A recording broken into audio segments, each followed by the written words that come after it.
you look, there is something that vaguely relates to Full House.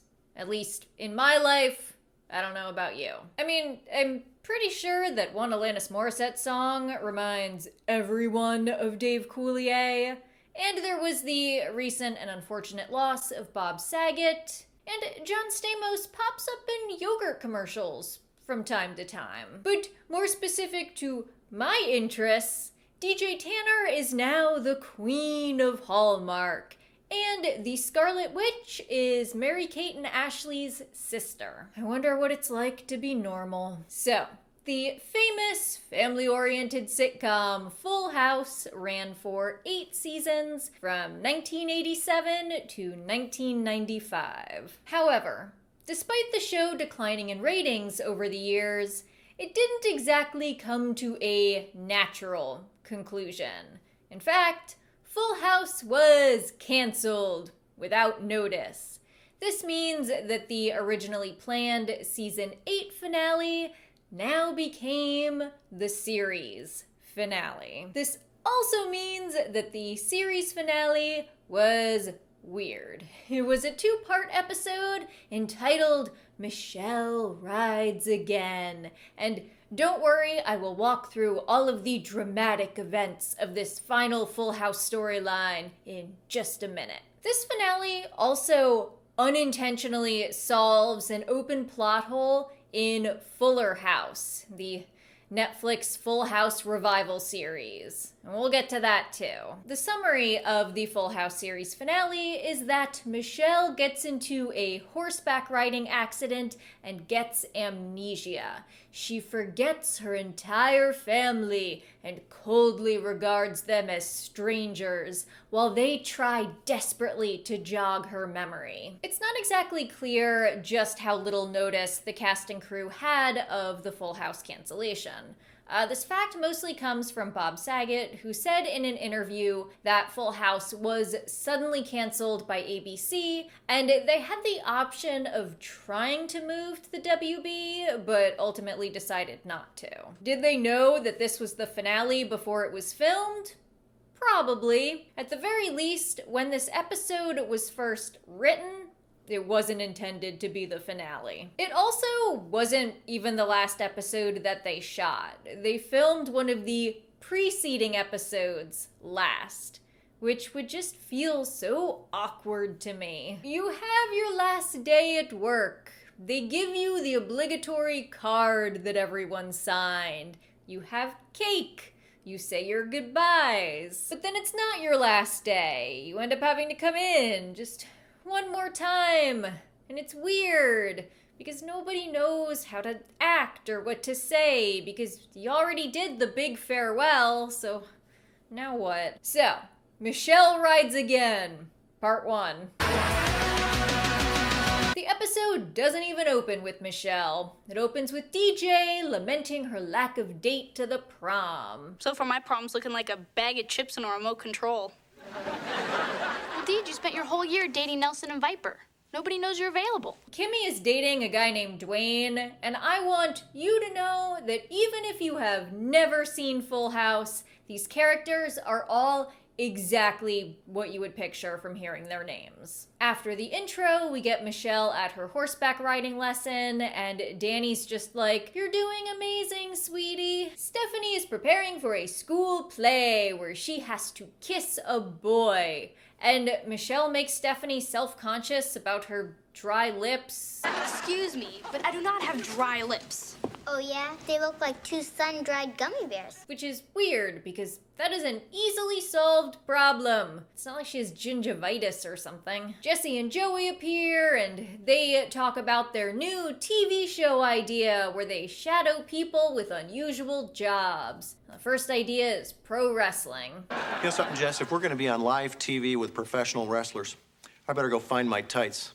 Because if not, I'm going to have to shave my legs. The entire first 5 minutes is just characters who have a plot line in this episode appearing and telling us what the plot line is, and then we cycle through the continuations of each of those plots for the rest of the episode. Kimmy brings DJ a bunch of nerds as potential prom dates. Are you a stickler for stuff like personal hygiene? Call me weird, but yes. Rats. Bachelors 2 and 5, hit the showers. Look at those nerds, such typical nerds with their sweater vests and their bad personal hygiene and their fear of girls. So, Back at the stable, this mean rich lady insults Danny for looking poor. I'm a parent, not a groomer. oh, I'm sorry. You just had the air of stable help. Which is ridiculous because he is wearing denim on denim, the classiest of outfits. Michelle gets the idea that she wants to join a jumping competition. Dad, guess what? There's a jumping contest next week, and I really want to be in it. But Danny is hesitant. I don't know, Michelle. You just started jumping. But the mean rich lady just comes back out of nowhere and right in front of Michelle and her own daughter tells Danny that there is no way Michelle could win a jumping competition. I think you're making a very wise decision. Losing a competition can be very traumatic for a young child. Way to go, lady. You are just insulting a 6-year-old child. Enjoy your little fantasy, because in reality, my Elizabeth wins this competition every year. Well, not this year, because Michelle Tanner's gonna kick your butt. And Danny, the doting TV father, now makes parenting decisions out of spite. Stephanie's classmate comes over so they can rehearse Romeo and Juliet, but he won't kiss her in front of her younger sister. What a weirdo. Michelle gets really obnoxious about it. I know it's dry lips. Michelle? What's the big deal? I didn't tell me I have a crush on him. I feel annoyed on Stephanie's behalf. Dry lips, dry. And also, Michelle doesn't seem to know the word chapped. The boy, I think his name is Andrew, just bolts, as most people would do in this situation. Michelle, I can't believe you would do this to me. I'm never gonna forgive you. Michelle has little sense of empathy, or even any kind of understanding as to what she's done wrong. I guess dry lips make people cranky. Throughout the episode, Michelle expresses increasing anxiety about the jumping competition. But what if I don't win? Don't worry about it, sweetheart. Winning is not everything. I'm glad to hear that. Yeah, as long as you beat that Elizabeth girl with a loudmouth mother. But her family just blindly reassures her that it's fine. It'll all be fine. I'm just really worried about this jumping competition. Oh, don't worry about it. You're gonna be great. Then Jesse and Joey prepare to wrestle, and Joey jumps off the balcony. This really should have resulted in him, knocking his head and also getting amnesia. It'd be like that episode where Aunt Becky starts going into labor, but Jesse has to have his appendix out at the same time because one person getting amnesia, drama. But 2 people getting amnesia, comedy gold. Somehow, Jesse and Joey get themselves in a wrestling hold, and they can't get out. I imagine Twister nights at their house must result in a 911 call. Day of Michelle's competition. Danny and the mean rich lady bicker some more. I'll see you in the winner's circle. Winner's circle. I guess you'll be there to congratulate us. Michelle and the rich lady's daughter bemoan the fact that pressure from their parents has ruined any enjoyment of their hobbies. Riding used to be fun. Yeah, before parents got involved. So they decide just to skip the competition and go riding for fun. When Michelle doesn't show up at the competition, Jesse, Joey, and Danny have to go looking for her. And because this is like a horse stable, they have to ride horses, but there's only 2 horses. So Joey has to ride a mule because apparently they have a mule at this horse stable. Antics. The girls go to jump a log, but Michelle hesitates and her horse rears back and Michelle falls off the horse and loses consciousness. Is she okay? I don't know. Michelle? Can you hear me, honey? To be continued right now because I'm about to talk about Michelle Rides Again, part 2. The guys go to see Michelle in the hospital, but she doesn't remember them. Who are you? Or her own name. Michelle, it's Daddy.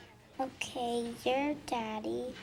So I must be Michelle. So they just immediately step away from her to have a conversation with the doctor. Guys, she is right there. She can still hear you. Well, memory loss is very common with head injuries. I don't think it's very common, particularly such complete amnesia where you forget your own name. She would have had to have a really severe traumatic brain injury. Andrew, the Romeo to Stephanie's Juliet in the school play, comes over to rehearse some more. I heard about your sister's accident. I'm really sorry. Thanks. She's coming home today, but she still doesn't remember anything. I guess Michelle has been in the hospital for a few days, so maybe it was a serious TBI. Anyway, Andrew kisses her, and he reveals that it was Michelle telling him that Stephanie had a crush on him that gave him the confidence to kiss her. Because men love a sure thing. We meet Kimmy's boyfriend, Dwayne, and she says that he has a cousin named Wayne, who is a magician, and would be willing to take DJ to prom. Tempting as that offer is, DJ will have to pass. And then we actually get a pretty solid joke here. I mean, solid for, Full House standards. So this is the third episode that we have met the character of Dwayne. And there's been kind of this recurring gag that he only says the word whatever. Nice to meet you, Dwayne. Whatever. Does he have the same sparkling personality as you, Dwayne? Whatever. And then Kimmy says that Dwayne likes Shakespeare, and everyone is just like, Dwayne? Dwayne, who only says one word, likes Shakespeare? And then he just busts out this soliloquy. Shall I compare thee to a summer's day? Thou art more lovely and more temperate. Rough winds do shake the darling buds of May. It works. So Michelle comes home from the hospital. Do you remember us? Aren't you the nice people I met at the hospital? She doesn't remember if she likes dogs. Do I like dogs? Is that how amnesia works? Because babies don't really have any memories and they still like animals. And now we get the ongoing gag of the episode. To lighten the whole brain injury thing. Do you all live in the neighborhood? We all live in this house. Oh, I hope it's bigger than it looks from the outside. Stripped of her memories, Michelle now finds the Tanners weird. Please keep your hands and arms inside the tram at all times. We have a tram. Their closeness, their behaviors, their jokes. It's all become very odd to her. I've really been pining for you. How come everything he says is about what?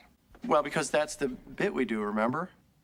Clever. In a serious twist, Michelle asks where her mom is, and that kind of brings the series full circle. Because the first episode opens with Danny having to deal with the circumstances of raising 3 girls after the death of his wife, and that's what, causes Jesse and Joey to move in. So, the last episode just brings up the dead mom again. I'm sorry, but your mom died when you were just a little girl. It's actually pretty sad. So even if I do get better, I won't remember her? Stephanie tries to have a deep conversation about the fight they had and apologizes. Michelle can no longer remember the concept of a nickname. I thought my name was Michelle. It is, but I like to call you Munchkin, sometimes call you Shorty, Rugrat. She's also irritated over the mildly demeaning nicknames, despite the intended affection. Hey, what did I ever do to you? Jesse also tries to have a moment with Michelle, and while she is frustrated over her inability to remember, she's also pretty blasé about her familial connections. But most importantly, you just remember that I love you very, very much. Can I get my pretzel now? Jesse and Joey have a talk about priorities and how they should really be focusing on their family at the moment and not their TV show. And they hug, which is a Tanner family staple, which Michelle finds unusual. Is it me, or does this family hug an awful lot?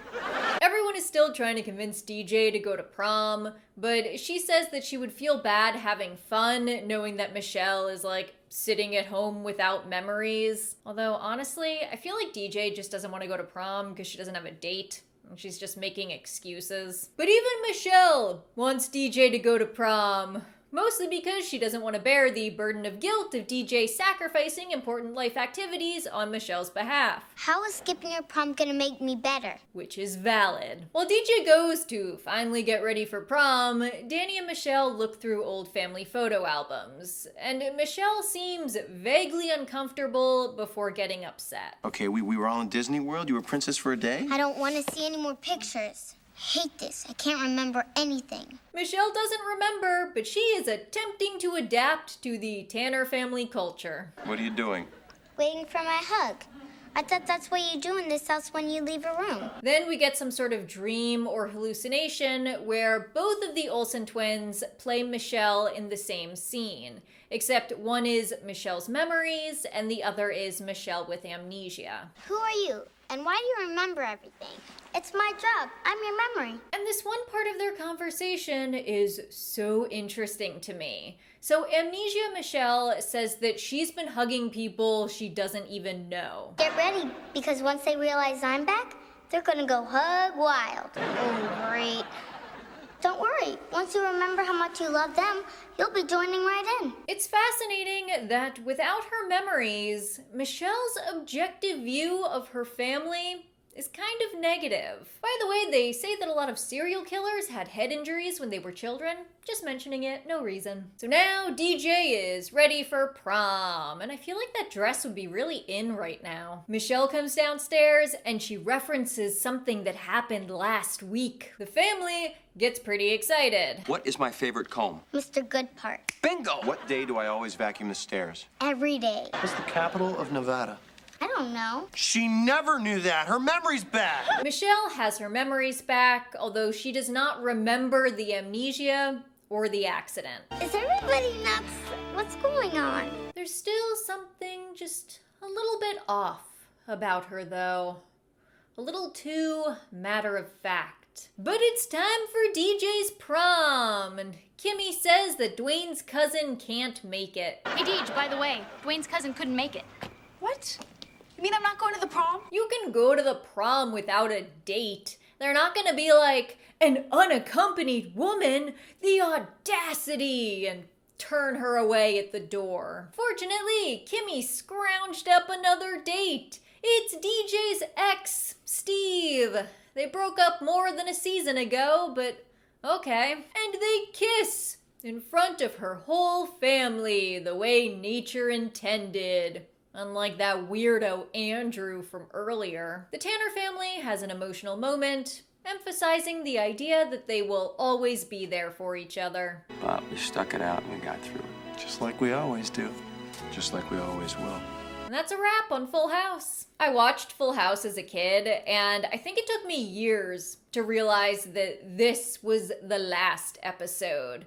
Because the series just kind of cycled over and over and over in syndication. And I didn't watch it every day, so I just never made the connection between seeing this episode and then seeing season 1 a few days later. There was, of course, the Netflix revival series Fuller House, which shows DJ and Stephanie and Kimmy as adults with their own families navigating a similar series of events as Full House, namely that DJ's husband dies and her best friend and her sister move in to help raise DJ's 3 sons. However, while much of the original cast came back, Mary-Kate and Ashley Olsen, the actresses who played Michelle, opted not to participate. This creates what I have referred to as a plot hole, although plot hole may not be the most accurate term. It's really more of like a loose plot thread. But it is weird that there would be all of these major life events. There would be holidays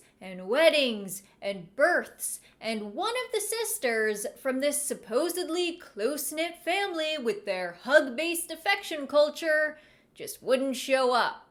Or call, or anything. I'm kind of surprised that Fuller House never referenced the Michelle Rides Again storyline in this context, because it perfectly explains Michelle's absence from the series. Well, Michelle sends her love, but she's busy in New York running her fashion empire.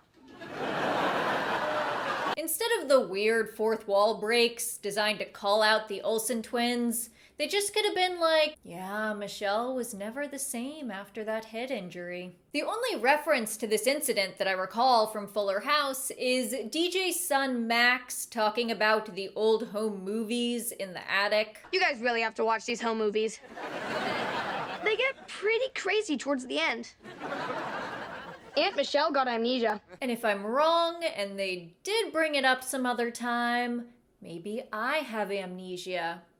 I don't remember falling off a horse, but then again, I wouldn't remember.